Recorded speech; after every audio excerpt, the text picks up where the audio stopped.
નમસ્કાર ઉજાસ ટીવીમાં તમારું સ્વાગત છે. હું આપની સાથે ચેતન. આજના અમેરિકાના તારીખ 28 જાન્યુઆરી 2026ના મુખ્ય સમાચારોની આપણે વાત કરીશું. અમેરિકામાં રહો છો, અમેરિકાના રોજના અપડેટ જાણવા માટે ઉજાસ ટીવીને સબસ્ક્રાઇબ કરવાનું ભૂલશો નહીં. આજના આપણે મુખ્ય સમાચારોની વાત કરીએ તો શું માત્ર શિયાળુ વાવાઝોડું છે અમેરિકાની અંદર કે કોઈ મોટી આર્થિક તબાહીની પાયમાલી? ઉત્તર અમેરિકામાં જાન્યુઆરી 2026માં ત્રાટકેલા ફન વાવાઝોડાએ 50થી વધુના જીવ લીધા છે અને 70% વસ્તીને બરફની ચાદરની નીચે દબાવી દીધી છે.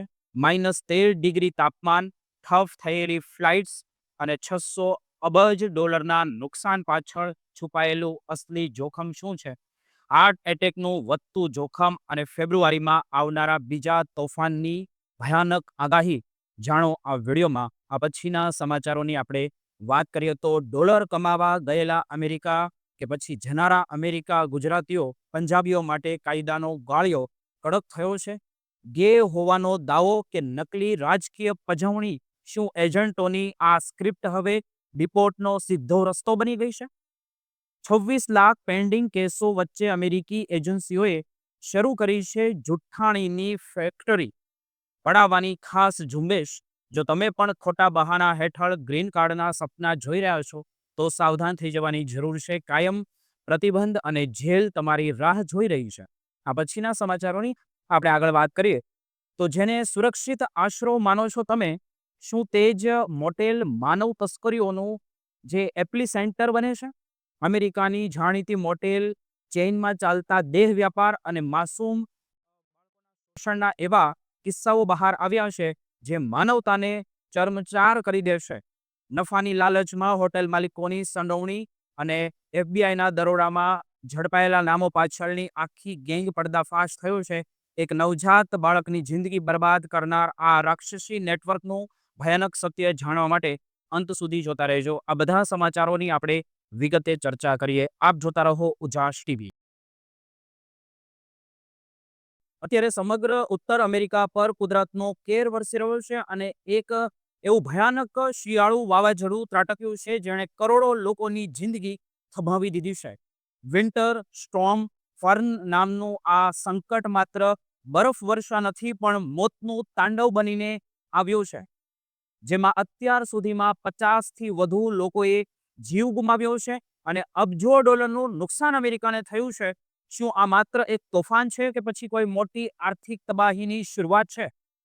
તે જાણવા માટે તમારે અંત સુધી જોડાયેલું રહેવાનું છે મારી સાથે. મિત્રો, જાન્યુઆરી 2026ના મહિનામાં આવેલું આ વિન્ટર સ્ટોર્મ ફન ઉત્તર અમેરિકાના ઇતિહાસમાં એક અત્યંત વિનાશક ઘટના તરીકે નોંધાઈ ગયું છે. આ વાવાઝોડું મેક્સિકોની સરહદથી લઈને કેનેડા સુધી લગભગ 2000 માઇલના વિસ્તારમાં ફેલાઈ ગયું છે, જેના કારણે આશરે 23 કરોડ લોકો એટલે કે ઉત્તર અમેરિકાની 70% વસ્તી પ્રભાવિત થઈ ગઈ છે. શરૂઆતમાં મૃતકાંક 34 હતો જે હવે વધીને 50 સુધી પહોંચી ગયો છે અને હજુ પણ આ આંકડો ખૂબ જ ઝડપથી વધી રહ્યો છે અને વધી શકે છે કારણ કે બચાવ ટુકડીઓ હજુ પણ અંતરિયાળ વિસ્તારમાં પહોંચી રહી છે. આ તોફાનમાં માત્ર બરફ જ નથી પડ્યો પણ અમેરિકાના દક્ષિણ ભાગમાં બરફની ચાદર પથરાઈ ગઈ છે અને પોલાર વોર્ટેક્સના કારણે તાપમાન એટલું નીચું આવી ગયું છે કે લોકોના જીવ હવે જોખમમાં મુકાઈ ગયા છે. આર્થિક દ્રષ્ટિએ જોઈએ તો અમેરિકાના જીડીપીમાં 0.5 થી લઈને 2% જેટલો મોટો ઘટાડો થવાની પણ સંભાવના છે. આ એક ખૂબ જ ચિંતાજનક વાત છે. આશરે $600 અબજ જેટલું નુકસાન કહી શકાય.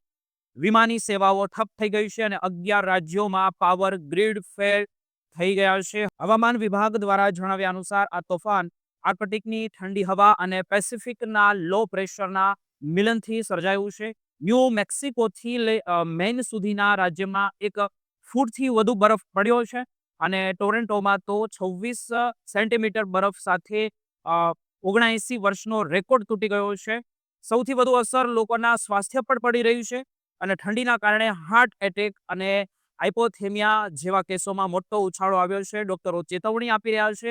ઠંડીના કારણે હાર્ટ એટેક અને હાઇપોથેમિયાના કેસોમાં મોટો ઉછાળો આવ્યો છે. ડોક્ટરો હવે ચેતવણી આપી રહ્યા છે કે ઠંડીમાં બરફ હટાવવાનું કામ તમારે ટાળવું જોઈએ. જો તમે નહીં ટાળો તો હૃદય માટે જોખમી છે કારણ કે માત્ર 10 મિનિટ બરફ સાફ કરવાથી હૃદયના ધબકારા 98% થી 99% સુધી વધી જાય છે, જેનાથી હાર્ટ એટેકનું જોખમ વધી જાય છે. પેન્સિલ્વેનિયામાં 3 વડીલોના મોત બરફ સાફ કરતી વખતે જ થયા છે. ન્યુયોર્ક શહેરમાં -13 ડિગ્રી તાપમાન નોંધાયું છે, જે છેલ્લા 8 વર્ષમાં સૌથી નીચું એટલે કે ઓછું છે. ઠંડી ઉપરાંત માર્ગ અકસ્માતો અને પાવર કટ દરમિયાન મેડિકલ સાધનો બંધ થઈ જવાથી મોતો ખૂબ જ વધી રહ્યા છે. ઇન્ફ્રાસ્ટ્રક્ચરની વાત કરીએ તો 10 લાખથી વધુ લોકો અંધારપટમાં હવે ત્યાં જીવી રહ્યા છે. ખાસ કરીને ટેનેસી અને મિસિસિપીમાં બરફના વજનથી હજારો વીજળીના થાંભલાઓ પડી ગયા છે, જેમના કારણે વીજળી પુરવઠો પુનઃસ્થાપિત કરવામાં અઠવાડિયાઓથી વધારે સમય લાગી શકે તેમ છે. એવિએશન સેક્ટરમાં તો જાણે કટોકટી આવી ગઈ છે. 23 થી 26 જાન્યુઆરી દરમિયાન 20,000થી વધુ ફ્લાઇટ્સ રદ કરવામાં આવી છે, જે કોરોના કાળ પછીની સૌથી મોટી આપત્તિ મનાઈ છે. અમેરિકાના 24 રાજ્યોમાં કટોકટી જાહેર કરવામાં આવી છે અને રાષ્ટ્રપતિ ડોનાલ્ડ ટ્રમ્પે 12 રાજ્યો માટે ફેડરલ ઇમરજન્સી જાહેર કરી છે. એટલે કે ફેમા દ્વારા લાખો લીટર પાણી અને ભોજનની વ્યવસ્થા કરવામાં પણ આવી રહી છે. હજુ પણ ખતરો ટળ્યો નથી, કારણ કે ફેબ્રુઆરીની શરૂઆતમાં બીજા એક આનાથી પણ શક્તિશાળી તોફાનની આગાહી પણ કરવામાં આવી છે, જે દરેક અમેરિકન વ્યક્તિઓને મુશ્કેલીમાં મૂકી શકે છે અને તેની મુશ્કેલીઓમાં સૌથી મોટો વધારો કરી શકે તેમ છે. એટલે સાવધાન રહેવું ખૂબ જરૂરી છે. શું તમને ખબર છે કે અમેરિકા જઈને વસવાનું સપનું હવે એક મોટું જોખમ બની ગયું છે? અને લાખો લોકો જે આશરો મેળવવા માટે વાર્તાઓ બનાવે છે, તે હવે તેમને હંમેશ માટે જેલ કે ડિપોર્ટની ખાઈમાં ધકેલી શકે છે.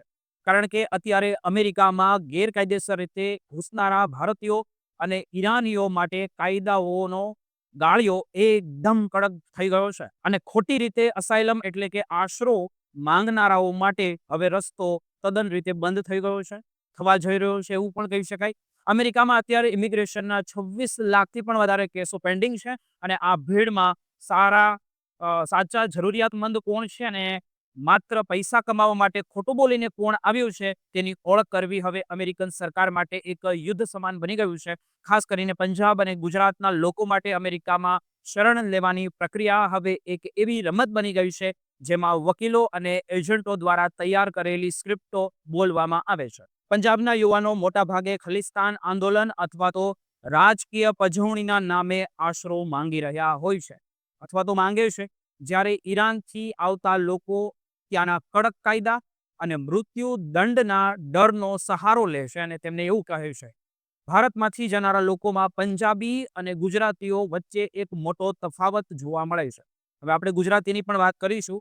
પંજાબી બોલનાર લગભગ 66% લોકો એવા છે જેઓ ખાલિસ્તાન કે પછી રાજકીય કારણો બતાવીને 63% જેટલા સફળતાઓ મેળવી લે છે. તેની સામે ગુજરાતીઓનો દર માત્ર ને માત્ર 25% જ છે અને અમુક કિસ્સામાં તો 5% જેટલો નીચો જતો રહે છે. કારણ કે અમેરિકી કોર્ટ માને છે કે ગુજરાતીઓ માત્ર આર્થિક પ્રગતિ માટે એટલે કે ડોલર કમાવા માટે ખોટા બહાના હેઠળ ત્યાં જાય છે. પંજાબમાં માન પાર્ટી અને કે પછી ખેડૂત આંદોલનના નામે યુવાનો એવી રજૂઆત પણ કરે છે કે તેમને ભારત સરકાર કે પોલીસ તરફથી જોખમ છે, પણ તપાસમાં બહાર આવ્યું છે કે આ બધું એજન્ટો દ્વારા શીખવવામાં આવેલું હોય છે. એક નાટક પ્રકારે બનાવેલી સ્ક્રિપ્ટ હોય છે. બીજી તરફ ગુજરાતના કિસ્સામાં લોકો મિલકત વિવાદ અથવા તો ધાર્મિક લવ અફેરના બહાના બનાવે છે. વડોદરાની એક યુવતીનો કિસ્સો જાણીતો છે, જેમાં તેણે મુસ્લિમ છોકરા સાથે પ્રેમ હોવાનું કહીને પરિવાર તરફથી જાનનું જોખમ હોવાનું બહાનું બતાવ્યું હતું. ઉત્તર ગુજરાતમાં મિલકતના ઝઘડાઓને રાજકીય પજવણીમાં ખપાવવાની કોશિશ પણ કરવામાં આવે છે. જ્યારે આ બધા રસ્તાઓ બંધ થઈ જાય, ત્યારે છેલ્લો રસ્તો સેક્સ્યુઅલ ઓરિએન્ટેશન એટલે કે પોતે ગે હોવાનો દાવો કરવામાં આવે છે. ઈરાનમાં સમલૈંગિકતા માટે ફાંસીની સજા છે, એટલે ત્યાંના લોકો આ આશરો લે છે અને હવે પંજાબ અને ગુજરાતના યુવાનો પણ આ જ રસ્તો અપનાવી રહ્યા છે. પરંતુ અમેરિકી એજન્સીઓ હવે આ અસાયલમ મિલ એટલે કે જુઠ્ઠાણીની ફેક્ટરીઓને પકડવા માટે સજ્જ થઈ ગઈ છે.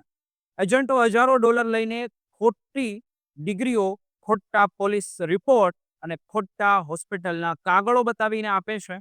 2024થી 2026 દરમિયાન અમેરિકાએ મોટી સંખ્યામાં લોકોને પાછા મોકલવા માટે સોશિયલ ફ્લાઇટ શરૂ કરી છે.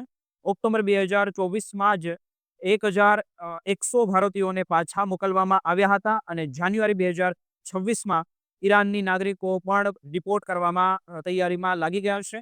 જો કોઈ વ્યક્તિ પકડાઈ જાય કે તેણે જાણી જોઈને ખોટી માહિતી આપી છે તો તેના પર કાયમી પ્રતિબંધ પણ લગાવી દેવામાં આવે છે, જેમના કારણે તે ક્યારેય ગ્રીન કાર્ડ મેળવી શકતા નથી. ઘણા લોકો ત્યાં જઈને ખોટા લગ્ન એટલે કે શામ મેરેજ કરીને સેટલ થવાનો પણ પ્રયત્ન કરે છે, પરંતુ તેમાં પણ 5 વર્ષની જેલ અને લાખો ડોલરનો દંડ થઈ શકે છે. અત્યારે અમેરિકામાં અસલી જરૂરિયાતમંદો અને ખોટા બહાના હેઠળ આવતા લોકો વચ્ચેની આ લડાઈ તેજ બનાવી દીધી છે અને એજન્ટોના કહેવા પર ખોટી વાર્તાઓ બનાવીને અમેરિકાના સપના જોનારા લોકો માટે હવે કાયદાની દિવાલો વધુ ઊંચી થઈ ગઈ છે. મિત્રો, હવે આ આખી સિસ્ટમ વધુ કડક તપાસ અને રિપોર્ટના રસ્તે આગળ વધી રહી છે. તમારું આની માટે શું કહેવું છે તે જરૂર જણાવજો. શું તમે જાણો છો કે જે મોટેલમાં તમે અને તમારો પરિવાર સુરક્ષિત માનીને રોકાણ કરે છે તે જ રૂમની પાછળ માનવ તસ્કરી એટલે કે શારીરિક શોષણનું મોટું નેટવર્ક પણ ચાલી રહ્યું હોઈ શકે છે. અમેરિકામાં મોટેલ 6 અને રેડ કાર્પેટ ઇન જેવી જાણીતી હોટેલમાં જે ભયાનક સત્ય બહાર આવ્યું છે તે જાણીને તમારા હોશ પણ ઉડી જશે.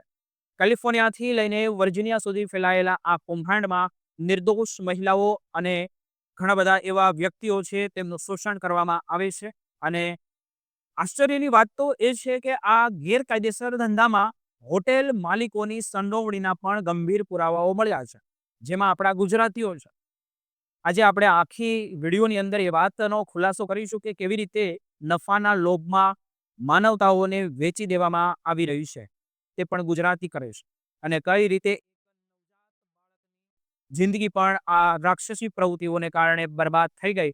અમેરિકાના બજેટ હોસ્પિટાલિટી સેક્ટરમાં અત્યારે એક મોટો વિવાદ ચાલી રહ્યો છે, કારણ કે ઘણી લોકપ્રિય મોટેલ બ્રાન્ડ્સ હવે માનવ તસ્કરીનો કેન્દ્રો બની ગઈ છે અથવા તો હોવાના પુરાવો પણ મળી રહ્યા છે. ખાસ કરીને મોટેલ 6 અને સ્ટુડિયો 6 જેવી જગ્યાઓ પર ફેડરલ તપાસ અને કોર્ટ કેસ તેજ બન્યા છે. કાયદાકીય રીતે આપણે જોઈએ તો ટ્રાફિકિંગ વિક્ટિમ્સ પ્રોટેક્શન રીઓથોરાઇઝેશન એક્ટ હેઠળ એટલે કે TVPRA હેઠળ હવે આવી હોટેલો સામે કડક કાર્યવાહી કરવામાં આવી રહી છે. કેલિફોર્નિયાનો એક ચોંકાવનારો કિસ્સો આપણી સામે આવી રહ્યો છે. હું તમને વાત કરું જેમાં એક માતા અને એક પુત્રીએ G6 હોસ્પિટાલિટી અને અન્ય સ્વતંત્ર ઓપરેટરો સામે મોટો એણે કેસ દાખલ કર્યો છે.